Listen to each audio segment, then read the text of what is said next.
안녕하세요. 저는 결혼 앞두고 허술한 속임에 넘어갈 뻔했다가 파혼을 한 예비 신부입니다. 저는 이번에 결혼이란 문턱 가까이까지 가서 인생이란 걸 좀 더 깊게 배웠어요. 사람이 돈에 대해 악랄하고 추잡해지면 어디까지 밑바닥을 보일 수 있는지를 알게 되었거든요. 살면서 이런 건 드라마나 기사에서만 일어나는 남일이라고 생각했는데 제가 사랑했던 남자가 최악의 인간 중 하나였다는 사실을 직면했을 때 인생에 대한 회의감이 크게 들었습니다. 모든 사람들이 이럴 거라 믿는 건 아니지만 사람을 판단하는 잣대가 높아지는 바람에 앞으로 제가 좋은 사람마저 경계하다가 놓쳐버리게 될까 좀 걱정이긴 합니다. 누구나 조심하며 대인을 만날 필요가 있지만 조심한다고 옳게 보는 눈마저 가려버린다면 그건 그거대로 제 손해가 아니겠습니까? 제 경험을 사연으로 올리면서 좀 더 객관적으로 제 문제를 바라보고자 찾아오게 되었습니다. 부디 이 글을 끝마칠 때쯤엔 제 분별력이 한층 더 성장할 수 있길 바라면서 적어보도록 할게요. 저는 예비 신랑과 결혼을 전제로 만나기 위해 소개팅을 통해서 만난 인연입니다.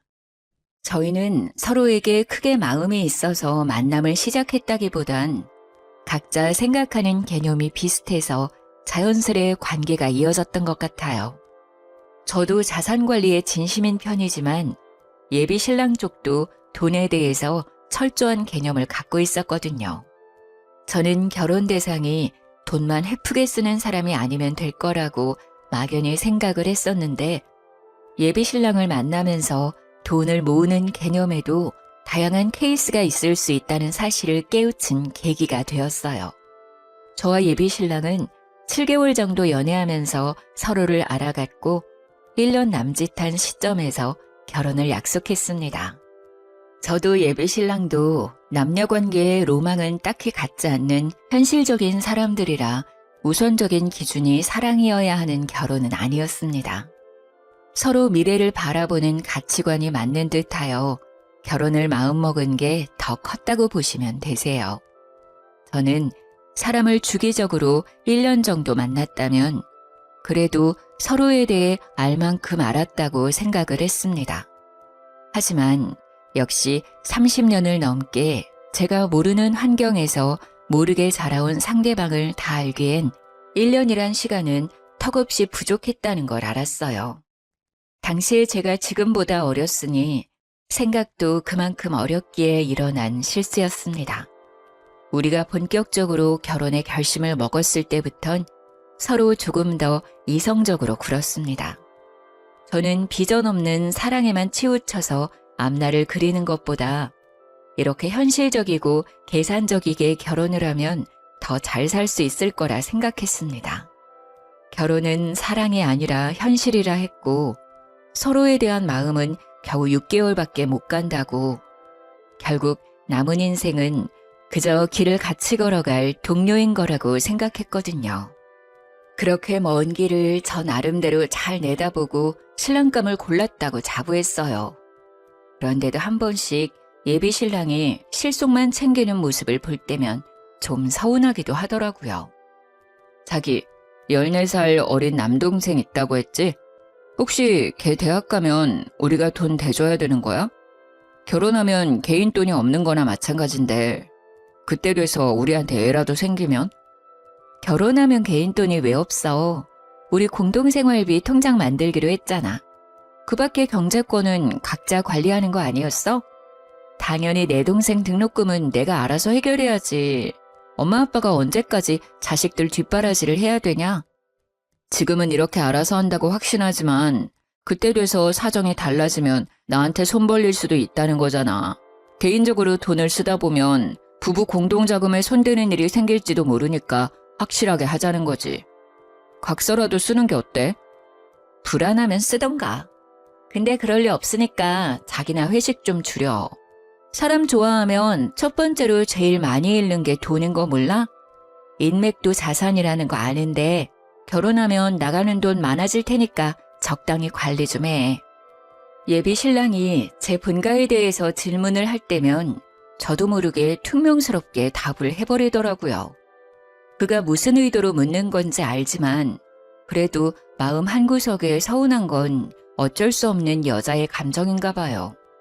실속 챙기는 거 좋고 저도 경제관념이 철저한 사람이 믿음직스러운데 다른 사람도 아니고 제 가족에게 돈 쓰는 것도 아까워하니 이 남자가 저를 여자로는 전혀 안 보는 것 같다는 생각이 들었어요. 물론 예비신랑 태도가 이해 안 되는 건 아니었습니다. 예비신랑은 외동이라서 형제 쪽으로 돈이 들어가거나 빌려줄 일이 없는 상황이긴 한데 그래서 우리 집에만 돈이 들어가면 더 자기 손해라고 생각하는 것 같더라고요.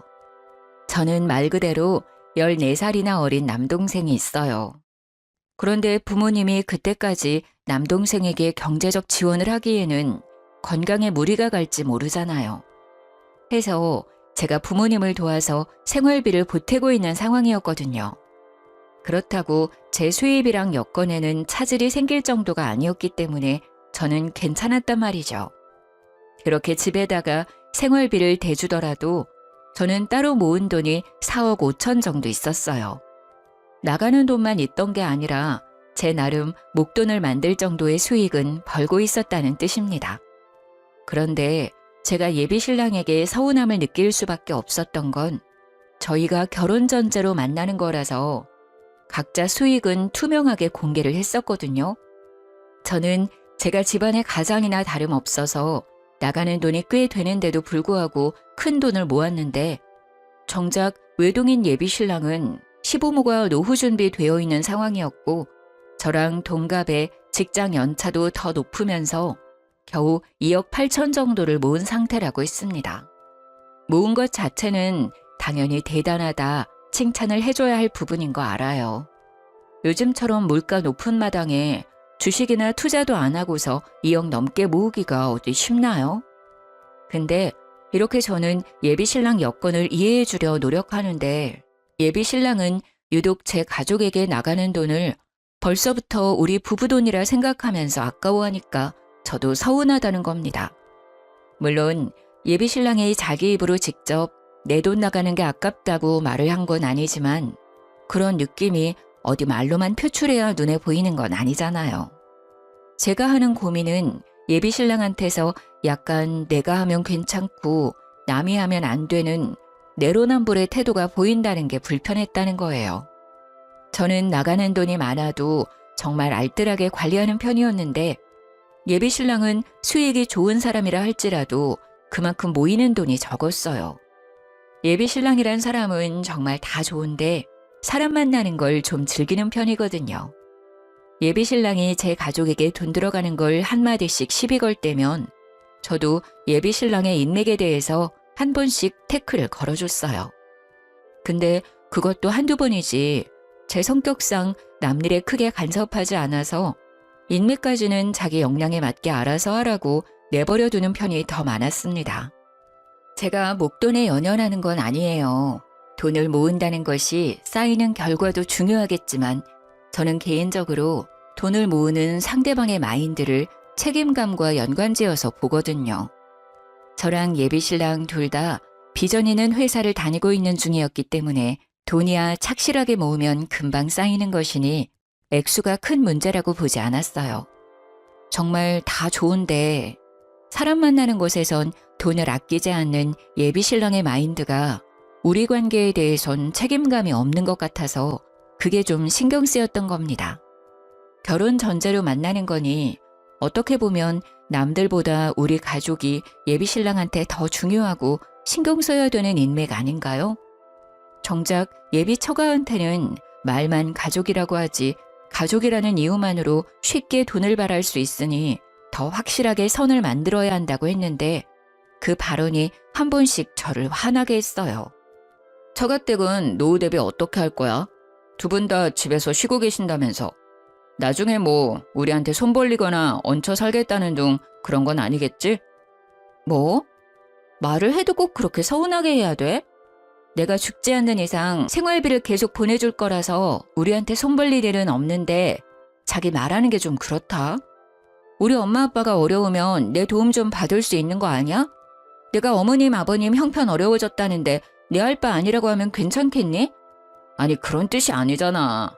아무래도 우리 집은 나 빼면 엄마 아빠 이렇게 둘 뿐인데 자기 집은 자기 빼고 세 식구잖아. 게다가 자기 동생은 아직도 학교 다니고 있고 당연히 장인 장모님이 노후 준비가 안 되어 있으면 가세가 기울어질 가능성이 우리 집보단 크잖아. 이 정도는 가족으로서 걱정할 수 있는 거야. 제가 굳이 말할 필요가 없어서 제 부모님 형편에 대해 얘기는 안 했는데 저희 쪽은 부모님이 번화가에 건물 하나를 사들여서 병원 시설에 임대를 해주고 있기 때문에 따로 세를 받고 있는 상황이었습니다. 제가 부모님께 생활비로 챙겨드리는 건 자식으로서 부모님에게 해드리고 싶은 효심이었고 도리라고 생각해서 용돈으로 보내는 거였어요. 예비신랑한테 별말 안 했던 건 집에 빚이 있지 않은 이상 부모님 형편은 굳이 말할 필요 없다고 생각했기 때문이죠. 그리고 말해봤자 제가 부모님의 도움을 받고 결혼할 것도 아니라서 부모님의 재력은 제 결혼과 연관이 없다고 판단했었어요. 그런데 예비신랑이 계속 저희 부모님이 백수라서 하도 불안해하는 것 같으니 언젠가는 밝혀질 거 그냥 우리 부모님 건물주라고 상황 설명을 해줬습니다. 그러니까 엄마 아빠가 우리한테 손 벌릴 일은 없어. 사실 내 동생도 부모님이 등록금 대줄 수 있는데 내가 학교 다닐 때는 형편이 어려워서 부모님이 고생 많이 하셨거든. 그래서 동생 등록금만큼은 내가 해결해 주려고 하는 거야. 건물주? 와, 그렇게 중요한 사실을 왜 말 안 했어? 자기 진짜 대단한 집 딸이었구나? 어떻게 그런 대단한 집에 살면서 티를 안 낼 수가 있지? 나 같으면 건물주 부모님 뒀다고 자랑 엄청 했을 것 같은데. 자기야, 이런 건 겸손이 아니야. 자랑할 건 자랑하면서 결혼 상대가 나를 깔보지 못하게 코를 납작하게 만들어야 된다고. 그날 예비신랑이 활짝 웃는 걸 처음 봤다고 해도 과언이 아니었죠. 예비신랑은 그날 하루 종일 저희 부모님 얘기를 하면서 제가 자라온 과정을 궁금해했어요. 저녁 먹으면서 묻는 대로 다 답을 해줬더니 자기가 부잣집 사위라도 된 것 마냥 들떠서는 장인어른 장모님 하면서 보고 싶다고 난리를 치더군요. 그 때문에 저희 관계는 더 돈독해졌습니다. 돈독해질 수밖에 없도록 예비신랑이 제게 많이 노력했어요. 근데 정작 예비신랑이 그렇게 자랑했던 예비 시부모 노후 준비는 제가 아는 내막과는 좀 차이가 있었더라고요. 원래 예비신랑은 예비 시부모가 노후 준비 다 된 상태라서 둘이 알아서 잘 먹고 잘 살 거라고 했거든요. 그런데 예비 시부모는 둘 다 공무원이었던 사람들이라서 당시 퇴직을 하고 소량의 연금을 받고 있다고 했어요. 요즘은 연금이 얼마 안 돼서 그것만으로는 여가 생활을 즐기거나 여행을 즐길 수 있는 여건은 안 되잖아요. 그래서 예비신랑이 한 번씩 기념일만 되면 용돈을 준다고 했습니다. 약간의 용돈만 있으면 굳이 우리한테는 손 벌리지 않을 거라고 뒤늦게 저한테 고백하더라고요. 저는 예비신랑이 예비 시부모 노후에 대해 엄청 대단한 자산이라도 있는 것처럼 얘기를 하길래 아예 예비 시부모에게 터치 안 해도 되는 줄 알았습니다. 그런데 기념일마다 용돈을 주고 있었고 예비 시부모가 여행 가고 싶다고 하면 예비신랑이 돈을 보내줘야만 갈 수 있는 상황이라고 하더라고요. 그 말은 지금 우리가 결혼하면 어머님 아버님한테 계속 돈을 줘야 한다는 거네? 그거 자기가 알아서 해결하는 거지? 우리 각자 가족한테는 새 가족 생겼다는 이유로 확실히 선 긋기로 했잖아. 자기 선에서 알아서 하는 건 내가 딱히 간섭 안 할게. 그건 그런데 그래도 이건 상황이 좀 다르지 않나? 우리 부모님이 많은 돈을 바라는 것도 아닐 거고 또 처가 쪽은 부자잖아. 이러면 한쪽이 무조건 치우치게 되는데 자기 입장에서도 좀 그럴걸? 친동은 잘 먹고 잘 사는데 시댁은 손가락 빨고 있다고 생각해봐. 쪽팔리지 않겠어? 자기 웃긴다. 우리 부모님이 백수인 줄 알 때는 기를 쓰고 손에 안 보려고 하더니 까고 보니까 자기 쪽 형편이 안 좋아서 손을 벌리시겠다? 다 형편에 맞게 사는 거지 그런 게 쪽팔릴 문제야? 자기는 우리 부모님 백수라고 했을 때 쪽팔렸나 봐? 아니, 내가 어떻게 처가를 그렇게 생각하겠어. 알았어. 미안해. 내가 좀 팍팍했다는 거 인정할게. 솔직히 우리 집 그렇게 넉넉하지 않은 거 맞아. 그래서 손해보는 거 더 무서워했던 거야. 나도 너희 집 어렵다고 하면 당연히 도와주고 싶지. 그런데 그럴 형편이 안 되는 거 아니까 일부러 자존심 세웠던 거야. 예비 신랑은 그제야 자기의 진심을 실토하면서 자존심을 내려놓았습니다. 그렇게까지 기죽은 채로 사과를 하니까 제가 오히려 더 미안하더라고요. 사실 이렇게까지 예비 신랑 기를 죽이고 고개 숙이게 만들 생각은 없었거든요. 예비 신랑의 이기적인 태도 때문에 순간 저까지 남을 짓누르며 머리 꼭대기에 서려고 했던 것 같아 반성을 하게 되었습니다. 그게 저희 사이의 고비였다면 고비라고 할 수 있었겠네요. 저희는 서로 경제관 차이에 대해 좀 더 진솔한 이야기를 한 뒤에야 결혼 날짜를 잡을 수 있었습니다. 그때만 해도 예비 신랑의 마지막 자존심까지 꺾어봤기 때문에 더 이상 예비 신랑과는 갈등이 없을 줄 알았어요. 예비 신랑이 돈 문제로 저한테 꼬리를 내렸으니 계산적인 행동을 심하게 하지 않을 거고 저희 가족에게 제 개인적인 돈이 들어가더라도 더는 아까워하지 않겠구나 확신을 했죠. 오히려 그렇게 예비 신랑의 밑바닥까지 속 시원하게 터놓으니까 사실 제 마음은 편했습니다. 그래서 결혼을 문제없이 진행하려고 했던 거예요. 예비 시댁에 인사를 하러 가려고 날짜를 잡은 뒤 더 나름 신경 써서 한우 세트를 준비했어요. 예비 신랑이랑 의논 안 하고 준비했던 거라 예비 신랑이 무척 좋아하더라고요. 긴장하는 제게 보나마나 자기 부모님이 저를 100점짜리 며느리라고 생각할 거라면서 들떠 있었습니다. 그게 예비 신랑이 제게 주는 위안이라고 생각했는데 예비 시부모는 진짜로 저를 보자마자 안아주면서 보고 싶었다고 살갑게 대해주셨어요. 솔직히 버선발로 뛰어올 정도로 좋아해 줄지는 몰랐습니다. 좀 당황스러웠지만 미움을 받는 것보단 100만 배 나은 대접이 아닙니까? 저는 그 뒤로 안심하면서 내숭 없이 인사를 드릴 수 있었어요. 이런저런 대화를 편하게 나누다 보니까 예비 신랑이 생각보다 저에 대해 많은 걸 얘기해 놨더라고요. 예비 신랑이 미리 언질을 했다길래 저는 그저 제 성격이나 됨됨이, 직업이랑 나이 정도만 말해놨을 거라고 생각을 했어요. 그런데 제 경제력까지 아주 세세하게 알려놨더라고요. 저뿐만이 아니라 저희 부모님 형편까지도요. 불쾌했다기보단 예비 신랑이랑 돈 때문에 잠깐 갈등이 있었다는 것까지 알고 계셔서 좀 당황스러웠습니다. 우리 아들이 워낙 효자라서 가족한테는 돈을 안 아끼는 녀석이거든요. 그래서 항상 돈에 대해 좀 예민했어요. 아마 아가씨 처지를 잘 모르고 서운한 소리를 했던 것 같은데 아들이 아가씨를 소홀하게 생각해서 그런 건 절대 아니니까 오해는 안 했으면 해요. 그럼요. 이미 얘기 끝난 일이라서 그 부분에 대해선 전혀 개의치 않고 있어요. 근데 저희끼리 사소하게 오간 다툼인 줄 알았는데 알고 계셔서 좀 당황스럽긴 하네요. 어머님 아버님한테 잘 보이고 싶었는데 이미지가 깎였겠어요. 이미지가 깎이긴 왜 깎여요? 얘기 들어보니까 참 꼼꼼하고 야무진 사람이던데. 나는 오히려 아들을 나무랐다니까요. 요즘 애들 돈 개념이 해퍼서 자기한테 투자하기 바쁘지 누가 부모한테 손 안 벌리려고 결혼자금 미리 모아서 4억을 만들었겠어요. 그것도 나이 30대 초반밖에 안 된 사람이. 우리 아들이 무조건 잘못 판단한 거예요. 예비 시모는 자기 아들을 과하게 깎아내리면서 제 기분을 맞춰주려고 했어요. 처음에는 그저 저를 위한 배려라고만 생각했는데 듣다 보니까 그냥 제 편을 드는 느낌이더라고요. 마치 제 환심을 사려는 것 같다는 느낌이었죠. 하지만 그때는 예비 시부모와 첫 만남이기도 했고 첫 만남에 저한테 이렇게까지 환심을 살 이유가 없다고 생각해 그저 착각이라고만 봤습니다. 어쨌든 예비 시부모는 제가 젊은 나이에도 불구하고 사치 안 부려서 좋아하는 것 같았어요. 일단 좋아해 주시니 그걸로 점수는 괜찮게 땄다고 생각했죠. 결혼을 한다면 시집살이는 크게 당하지 않겠구나 함부로 예측하기도 했습니다.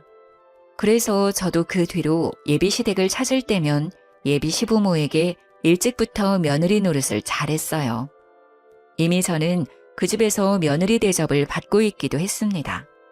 예비 시모는 며느리가 생기면 하고 싶었던 일들이 많다면서 딸이 있었다면 좀 덜 했을 텐데 무뚝뚝한 아들만 있다 보니까 며느리를 너무 기다렸다고 하더라고요. 저를 보면서 딸이 생긴 것 같아 정감이 간다고 이것저것 다 해주고 싶다고도 하는 겁니다. 예비 시모의 마음이 너무 고마워서 저도 그런 애교 많은 예비 시모에게 살가운 며느리가 되어주고 싶었어요. 결혼 전부터 예비 시댁과 친해지면 저 또한 생활이 편할 테니까 예비 시모의 이런 친근함이 좋기만 했습니다. 그래서 그랬어요. 딸이랑 하고 싶었던 일이 있으면 나한테 다 말하라고 내가 같이 해주겠다고 말이죠. 그랬더니 예비 시모가 어찌나 좋아하던지 그 모습을 보니 저도 기분이 좋아서 예비 시모와 개인적으로 데이트 날을 잡았어요. 예비 시모한테 뭐 하고 싶었냐고 물었는데 막상 하고 싶은 건 잘 모르겠다고 하시더라고요. 그냥 저랑 더 가까워지고 싶어서 같이 놀러 나가고 싶었대요. 저더러 그냥 자기한테 보여주고 싶은 곳 있으면 데려가 달라고 하길래 제가 알아서 데이트 코스를 짰습니다. 원래는 주말마다 예비신랑과 꼭 만남을 가졌는데 한날은 일부러 예비신랑과의 약속을 취소하고 예비시모와 단둘이 맛있는 걸 먹으러 간 적이 있었어요. 그렇게 저는 예비신랑 만날 때보다 더 신경 써서 그날 하루를 준비했습니다. 그렇게 기분 좋은 마음으로 예비시모를 만나서 대형 카페에 디저트를 먹으러 갔는데요. 희한하게 예비시모가 내내 딴 생각을 하고 있는 것 같은 거예요. 저와의 대화에 집중하지 못하고 계속 주위를 둘러보거나 높은 건물들만 쳐다보길래 혹시 재미가 없냐고 슬쩍 물어봤습니다. 그 순간 저는 좀 당황스러운 말을 들었어요. 누구랑 같이 노는 건데 재미없을 리가 있겠니? 그냥 바깥 나들이 안 한 지 오래됐다 보니까 높은 건물이 많이 생긴 게 신기해서 자꾸 쳐다보게 되네. 어쩜 건물들이 이렇게 다 화려하다니? 이런 것들도 다 주인이 있겠지? 건물주들은 돈 못 벌어도 참 배부르겠다, 야. 알고 보니 예비 시모는 지나다니면서도 저랑 식사를 하거나 커피 한 잔을 하면서도 내내 건물만 보고 있었던 거였어요. 그 의도가 뭔지 처음엔 몰랐습니다. 그런데 예비 시모가 그 다음 말을 뒤잇는 순간 제가 생각해오던 예비 시모란 사람과 그 실체는 다를 수도 있겠다는 걸 처음으로 느꼈어요. 소영아, 사돈 쪽도 건물주라고 했지? 병원 시설에 임대 주고 있다면서 바깥사돈 건물도 여기에 이런 것들처럼 큼직큼직하니? 달에 돈이 어느 정도 들어오는 거야?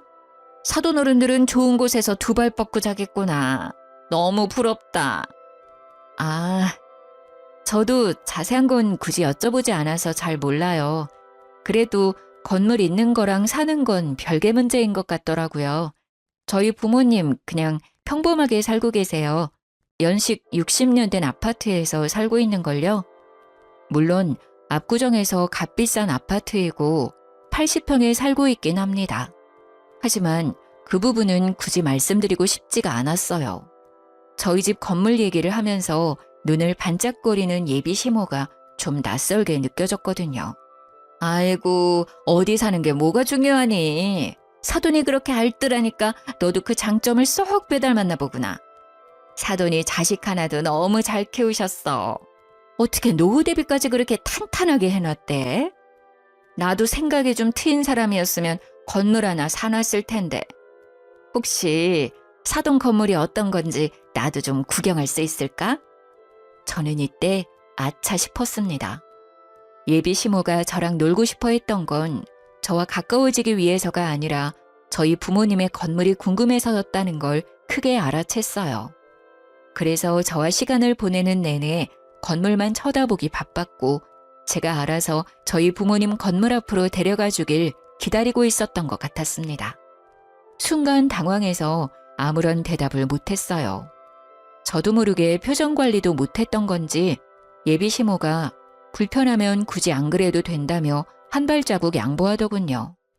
못 보여줄 이유는 없으니까 예비 시모한테 구경시켜드리겠다고 말은 했는데 부모님의 건물까지 가는 내내 저는 예비 시모가 던지는 말에 전부 떨떠름하게 답했어요.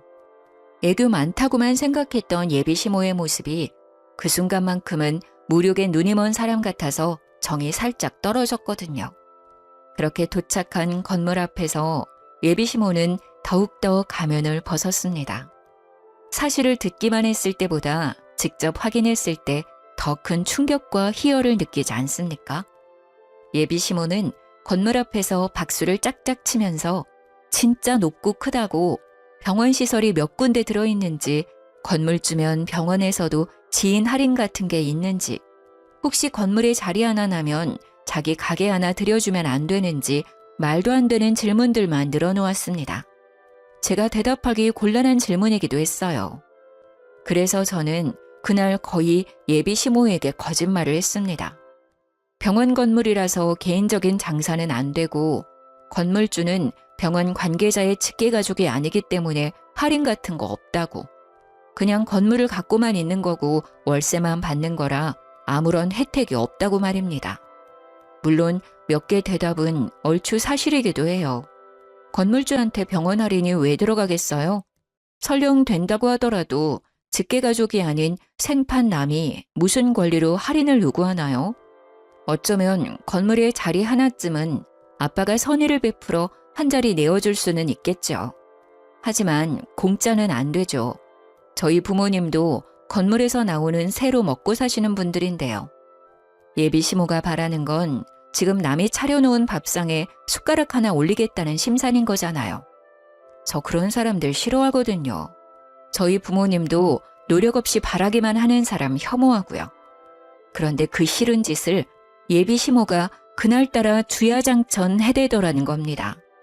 예비 시모가 묻는 것마다 제가 부정적인 대답을 늘어놓았더니 곧 실망하는 기색을 보이더라고요.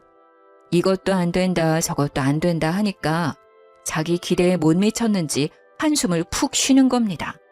저는 그것도 웃기더라고요. 이 건물이 본인 재산이길 했나요? 아님 누가 재력을 누리게 해주겠다 약속이라도 했나요? 아니죠. 그저 그쪽 아들과 결혼을 하겠다는 건데요. 당최 예비 시모가 실망할 게 뭐 있는지 이해가 안 갔습니다. 그날 예비 시모를 집 앞까지 데려다주고 집에 와서 생각을 많이 했어요. 과연 제가 건물주 딸이 아니었다고 한다면 예비 시모가 제게 애정을 주었을까요? 돈 때문에 저를 며느리로서 좋아해 주는 것 같아서 그게 마음에 걸렸습니다. 그렇다고 예비 시모가 제게 큰 피해를 준 건 아니라서 예비 신랑한테 확신 있게 따질 수는 없었어요. 대신 저는 그날 처음으로 예비 신랑과의 결혼을 고민했었습니다. 겨우 돈 욕심 때문에 결혼을 포기하려고 하는 거냐고 묻는다면 네, 맞습니다. 맞다고 해야 할 것 같네요. 저희 부모님이 돈에 예민하기도 하고 공짜 좋아하는 사람들을 한심하고 게으르다고 믿고 있기 때문에 그 밑에서 자란 저 또한 그런 사람들을 위험하다고 보고 있거든요. 왠지 살다 보면 돈 때문에 예비 시댁과 부딪힐 것 같은 날이 꼭 올 거란 확신이 계속 들었어요. 예비 신랑과도 돈 때문에 약간의 갈등이 있었잖아요. 제가 건물주 딸이라는 걸 알고 나서는 예비 신랑도 저를 환대했고 배포도 넓어졌고요. 묘하게 예비 신랑 모습이 예비 시모와 닮아 있는 것 같다는 생각도 계속 들었어요. 아니나 다를까 제가 계속 고민하던 문제는 얼마 안가 확인할 수 있었는데요. 주말에 예비 신랑이랑 같이 차를 타고 펜션을 놀러 가고 있었는데요. 잠시 쉴 겸 휴게소에 들렀어요. 예비 신랑이 급하게 화장실을 다녀오느라 차에 휴대폰을 놓고 갔었죠. 그 타이밍에 휴대폰으로 예비 시모한테 전화가 오더라고요. 받을까 말까 하다가 2번 연속 전화가 오길래 한번 받아봤더니 예비 시모 하는 말이 아주 기가 막혔습니다. 아들아, 큰일 났다. 네 아빠가 돈을 준비 못했어. 일단 소영이 살살 구슬려서 소영이 돈으로 결혼하고 나중에 갚겠다고 머리 좀 굴려보면 안 되겠니? 건물주 딸인데 그 정도는 껌이잖아. 처음엔 이게 무슨 말인가 싶었습니다. 예비 신랑이랑 저는 각자 모은 돈을 반반씩 합쳐서 결혼 자금으로 될 예정이었던지라 서로 양가 부모님께 손 벌릴 일은 없었어요. 그래서 예비 시부가 무슨 돈을 왜 준비하고 있었는지 이해 못했고 또 그게 왜 우리 결혼이랑 연관이 되는지도 몰랐어요. 엄청 급박해 보이는 예비 시모 태도 때문에 저도 모르게 아무 말도 못하고 제 정체를 숨긴 채 내용을 더 엿들었습니다. 제가 아무 말도 안 하니까 수화기 안에서 예비 시모가 예비 신랑 이름을 몇 번 부르더니 혼자 뭐가 그렇게 불안한지 입을 가만두질 못하더라고요. 이 멍청한 인간이 글쎄 2억에다 빚까지 내서 웬 공유 오피스텔 하나를 매매해버렸지 뭐니. 친구가 같이 하자 해서 투자했다는데 벌써 석 달이나 됐다더라. 근데 그게 또 망조라서 벌써 적자래. 나더러 겨우 있는 8천까지 달라고 하더라니까. 그러니까 예비 시모가 하는 말은 이랬어요. 예비 신랑이 모았다는 돈 2억 8천은 사실 없는 돈인데다가 예비 시부모가 어떻게든 마련해 놓았던 상황이었던 겁니다. 그런데 그 돈을 예비 시부가 몰래 빼돌려서 더 불리고자 친구 사업에 투자를 해버렸고 이혼 얘기가 오갈 정도로 싸웠지만 결국 8천만 원까지 예비 시부한테 빼앗긴 상태라고 했어요. 애초에 예비 신랑은 그런 돈을 모은 적 없는 사람이었고 결혼을 위해서 예비 시부모가 대출을 받아 급하게 만들어 놓은 거였어요. 아들 뒤치다꺼리를 부모 둘이서 나름대로 해결해 놓은 거죠. 그 모든 게 건물주 딸인 저를 붙잡기 위한 계획이었다는 것이 저를 더 열받게 했어요. 소영이가 모은 돈이 4억 5천은 된다고 했지? 결혼식은 최대한 소규모로 하고 그 돈으로 혼수랑 예물까지 하는 식으로 잘 좀 해결해봐라. 절대 남자라고 더해가는 그런 거 없다는 것도 똑부러지게 말해놓고 최대한 잘해서 불쌍하게 보여봐. 혹시 공짜로 결혼하게 될 수도 있지 않겠니? 남자 나이 30 초반과 여자 나이 30 초반은 확연히 다른 거라는 예비 시모 말이 저를 더 비참하게 만들었습니다. 예비 신랑 나이에 그런 직업이면 더 젊고 건강한 아가씨를 만날 수 있는 조건인데 저는 나이도 있고 출산 준비까지 하면 이미 노산으로 시작할 테니까 남자 쪽에서 손해를 먹고 들어간다고 하더군요. 그러니 늙은 여자 데려가 주는 것만으로도 내 입장에선 고맙게 생각해야 된다고 했고 제가 결혼 자금을 더 대는 게 어쩌면 당연한 거라는 이상한 논리를 주장하고 있었어요. 기가 차지 않습니까?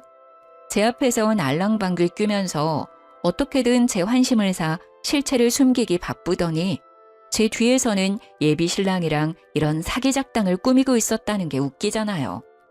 당연히 겨우 빙산의 일각을 확인한 셈이겠지만 저는 일단 그 순간에 이미 큰 배신을 느꼈습니다.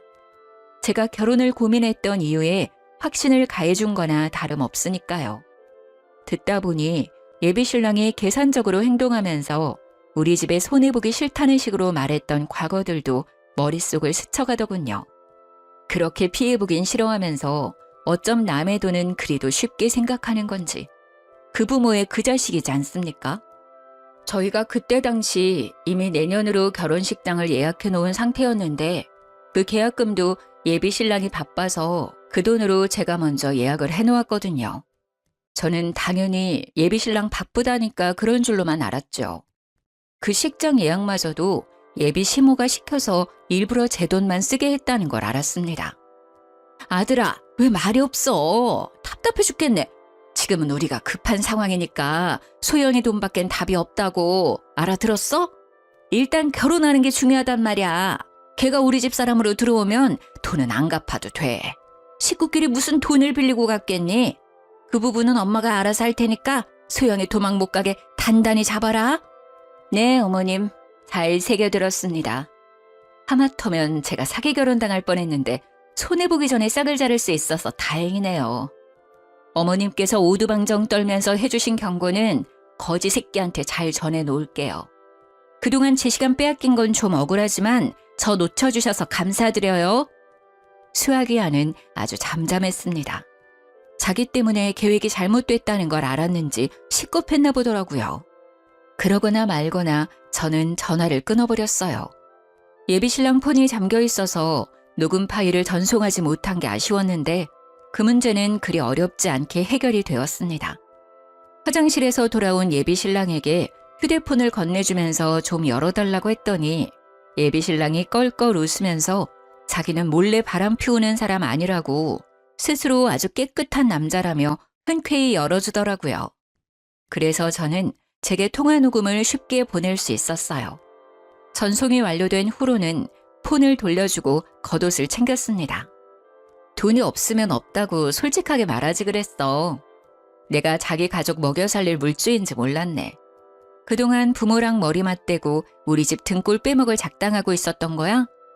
어머님 입에 모터 달린 줄 알았잖아. 지금 건물주 딸 놓치게 생겨서 난리가 났던데 얼른 통화해보지 그래? 무슨 소리야? 엄마한테 전화 왔었어? 뭐야, 내 전화 받은 거야? 왜 남의 전화를 함부로 받아? 엄마가 뭐라던데? 아니야, 엄마가 뭐라고 했든 그거 다 엄마 망상이야. 어머님이 내 돈 떼먹고 안 갚을 궁리하고 있던데? 망상도 어쩜 그런 빈대 같은 망상을 한다니? 돈 때문에 아들이 젊은 나이에 나처럼 늙은 여자 만나서 억울하신 것 같더라. 근데 생각을 해봐.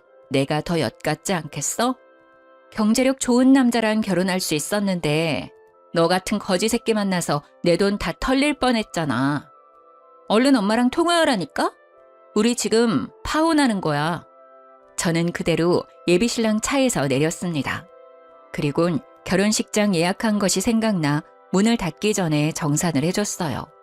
들고 있던 아메리카노 뚜껑을 열고는 그대로 예비신랑 차 시트에다 커피를 쏟아줬습니다. 너 때문에 날리게 된 식장 위약금 있잖아. 이걸로 퉁치자. 앞으로는 돈 착실하게 모아서 어린 여자 만나. 멍청한 여자를 꼬셔야 될 거야. 그래야 순순히 돈 내주지 않겠어? 그대로 문을 닫아버렸더니 예비신랑 혼자서 안절부절 난리가 났더군요. 저를 당장 붙잡긴 해야겠는데 차를 두고 갈 순 없고 차 시트는 망가져서 화가 나는데 나와 파혼해버렸으니 무작정 화를 낼 수는 없고 혼자 많이 복잡해 보이길래 그냥 작별 인사하고 저는 친정 부모님께 연락해 휴게소로 데리러 와달라고 부탁했어요. 예비신랑이 이 와중에 자기 차가 먼저라고 생각을 한 것도 대단했습니다. 급하게 핸들을 꺾고 휴게소를 나가버리더라고요. 그날 뒤로 연락이 왔었는데 그 전화를 받지 않고는 대신 녹음 파일을 보내줬어요. 예비신랑한테 네 엄마가 한 소리 직접 들어보라는 말과 함께요.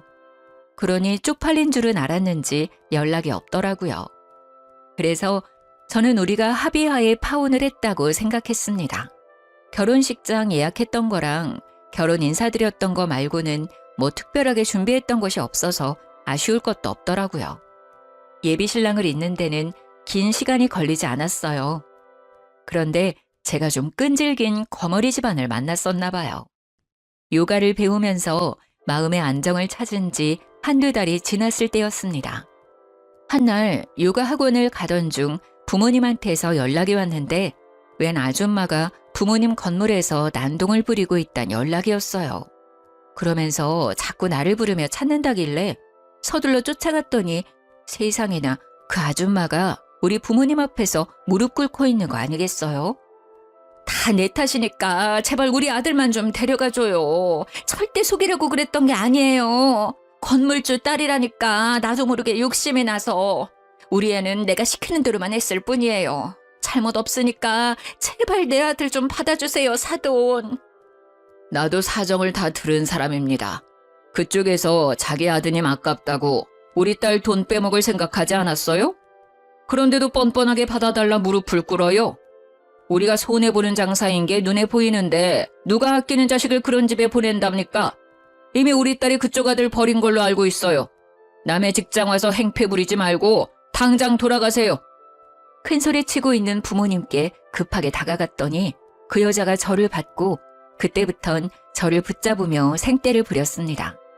듣자 하니 예비 시부가 투자했던 친구 사업이 그 짧은 기간에 폭삭 망했더라고요. 적자만 생기고 수익은 세 발의 피도 안 된 수준이래요.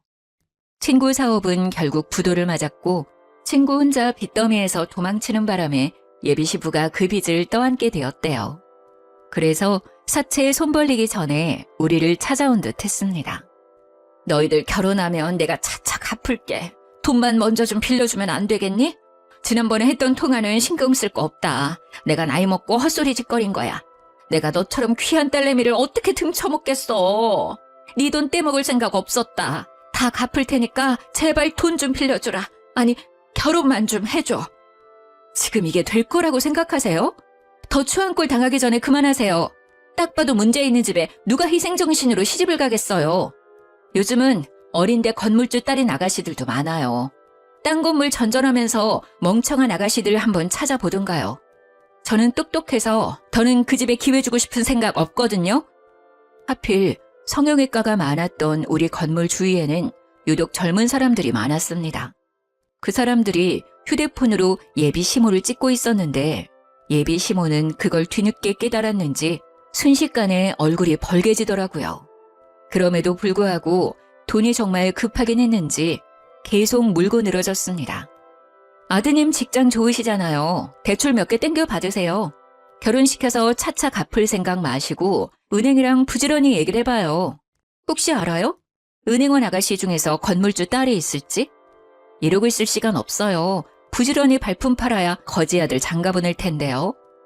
그만하고 가지 않으면 경찰 불러서 영업 방해죄로 신고할 거라고 했더니 아줌마는 아예 퍼질러 앉으면서 자기 팔자를 한탄하기 시작했습니다. 얼굴 팔리든지 말든지 포기를 해버렸나 봐요. 저는 할 수 없이 예비 신랑한테 문자를 넣었고 사진을 찍어서 당장 데려가라고 했어요. 1시간 내로 안 오면 경찰에 끌려나가는 수모를 겪게 할 거라고 했습니다. 그랬더니 예비 신랑이 불같이 달려와서 자기 엄마 끌고 사라졌어요. 그게 예비 신랑과의 마지막이었습니다. 그 뒤로는 우연이라도 마주친 적이 없어요. 부모님은 그 사람들 얘기만 나오면 저더러 참 냄새 오래가는 똥 밟았다고 고개를 내젓습니다. 그러고는 결혼 안 해도 상관없으니까 저런 똥은 다신 묻혀오지 말라고 혀를 끌끌 차기도 했어요. 부모님 말씀이 맞아요. 그들은 제게 겨우 똥처럼 더러운 존재였을 뿐입니다.